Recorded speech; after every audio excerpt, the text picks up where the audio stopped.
thinkers. And I know that you are a thinker if you've tuned in and been attracted to this particular channel, Sister Joy's Book Club for Success. Because only thinkers come here. People that are thinkers and doers. So I want to first of all say welcome to you. I am Sister Joy.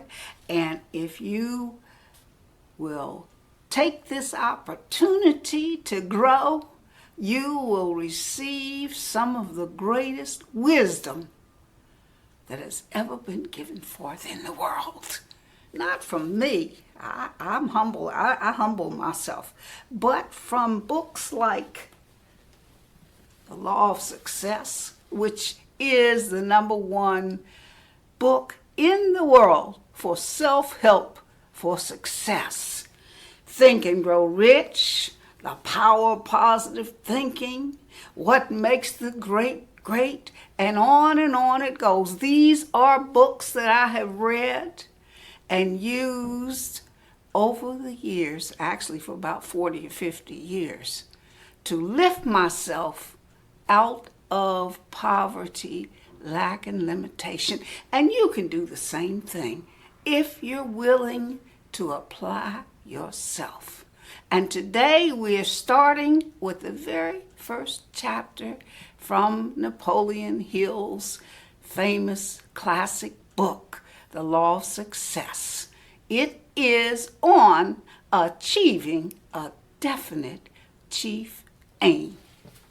You know, Napoleon Hill said that 95% of people in the world fail because they have no definite chief aim in their life. They don't know where they're going, and so they end up somewhere else. In his book, he teaches us why a definite chief aim is so important.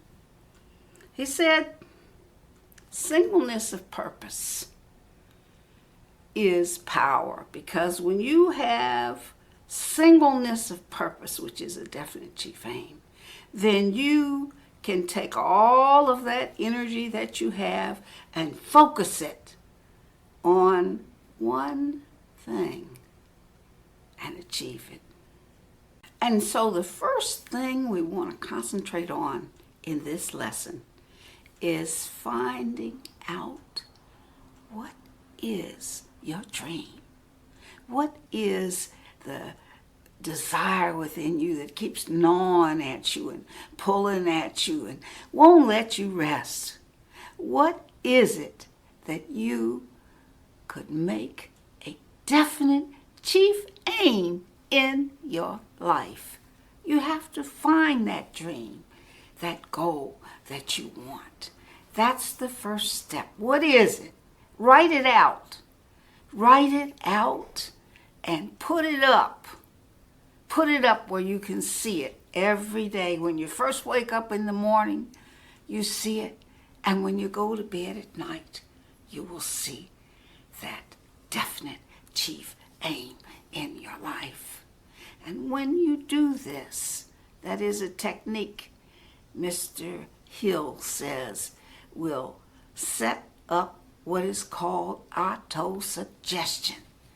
Every time you see it over and over and over again, that definite chief aim, that dream, that desire, that goal will start to saturate your subconscious mind, and it will go to work creating just what you are saying and believing and hoping for. It will start to send you places. You'll meet people. It'll attract to you. Ideas will come to you that will help you to achieve that dream, that magnificent obsession that you have, that you want to achieve. And the more you look at it and think about it and speak on it and visualize it, it will start to create a burning desire within you until that desire becomes red hot and you become so just hungry for that desire that you will not be denied. And this is a secret that will help you to achieve your success. After you've created your definite chief aim, there is one step, additional step that you need to take.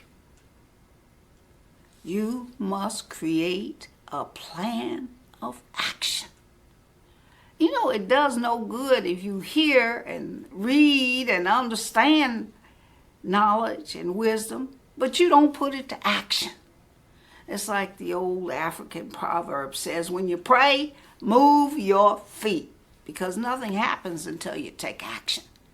And Mr. Hill says in his famous book, The Law of Success, that you must create a plan of action and then be a doer. And to create your plan of action, there are 4 powerful questions that you must ask yourself in creating it. I'm going to give those to you right now, but before I do, if you are finding this video to be of value, please go ahead right now and give us a thumbs up and leave a comment down below so that we can see what you're thinking. And this 4th step, this plan of action that you're creating, there are 4 questions that you want to ask yourself. What do I want to do? What do I want? When do I want it? Why, and this is very important, why do you want that dream? Take the time to sit down and write this out, because nobody else can do it for you. You have to do it for yourself. So don't procrastinate, because it's about your future. And finally, how? How do I plan on getting my definite chief aim? What do I need to do? Write it out. Write it out. Write it out. And then sign your name to it as a commitment to follow through on it. And again, read it over twice a day. First thing in the morning and last thing at night. And as you read it, visualize yourself being and doing and having whatever it is that is your chief aim. Speak it, because words have power. The power of the spoken word is mighty, because it sets up vibrations all around you in the ether to help draw to you that which you desire. And if you are a prayer person who prays, which I hope you are, because I know I am, pray. Mr. Hill says prayer is power. And yes, it is. I totally agree. Because all things are possible with God if you believe. So be sure to go into prayer about your definite chief aim to help draw it into reality. And before I close, there are 2 people that come to my mind in talking about having a definite chief aim and talking about having a plan of action that I would like to briefly tell you their story. The first one is someone who in the 1950s was listed as one of the wealthiest black men in America. And I am honored to say he was a mentor of mine when I was in my late 20s. His name was Mr. S. B. Fuller. And Mr. Fuller started out in poverty. His family was very poor, and he had to quit school at 9 years old to start being a mule, driving a wagon with mules to help raise money for his family.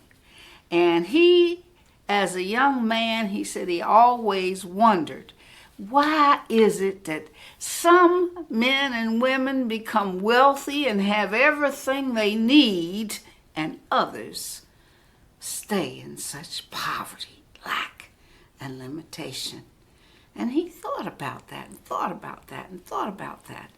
And one day, when his mother was on her dying bed, he received the answer in what she said.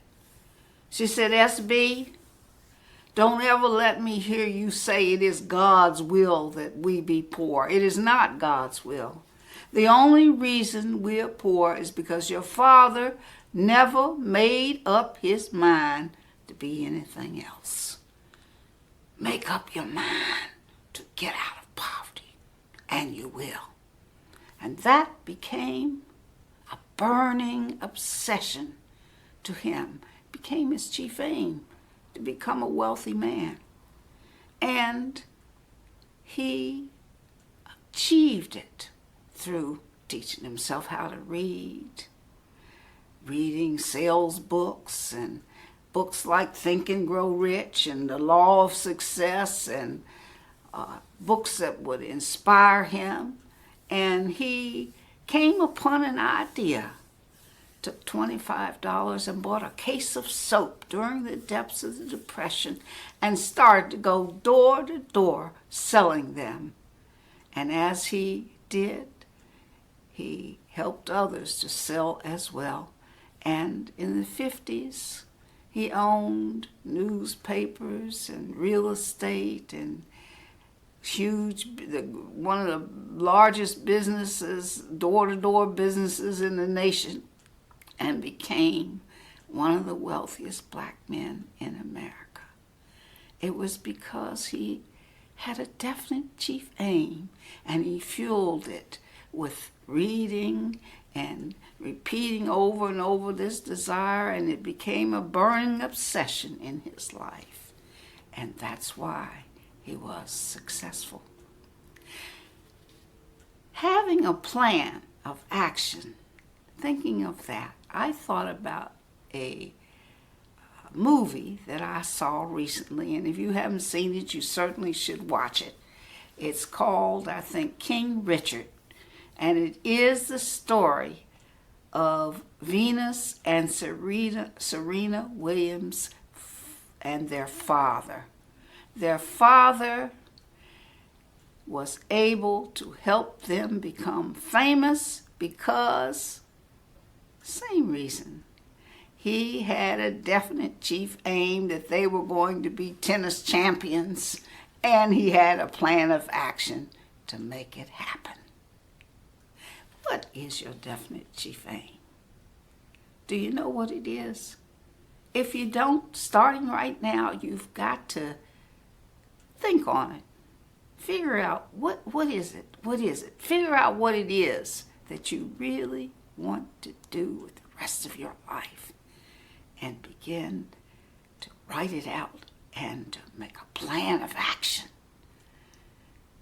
to be a doer and go into action to make it happen. In our next lesson, which will be next Wednesday at 3 p.m., we will take the second chapter of the Law of Success, which is on self-confidence. That's something all of us need. We never stop growing in terms of becoming more confident. And it is one of the keys to achieving success. So as I close, I do want to say that if you found this video to be of value to you, then I would like for you to take a look at the video that I'm going to put up here for you to watch, because it goes hand in hand. It talks about the subconscious mind, and I think you will find it to be of value as well. So until next week, go to work. Write out your plan and start putting what you've learned today into effect. And I'll see you next week. Good Lord willing, and the creek don't rise. Until then, God bless you. Thank you for tuning in.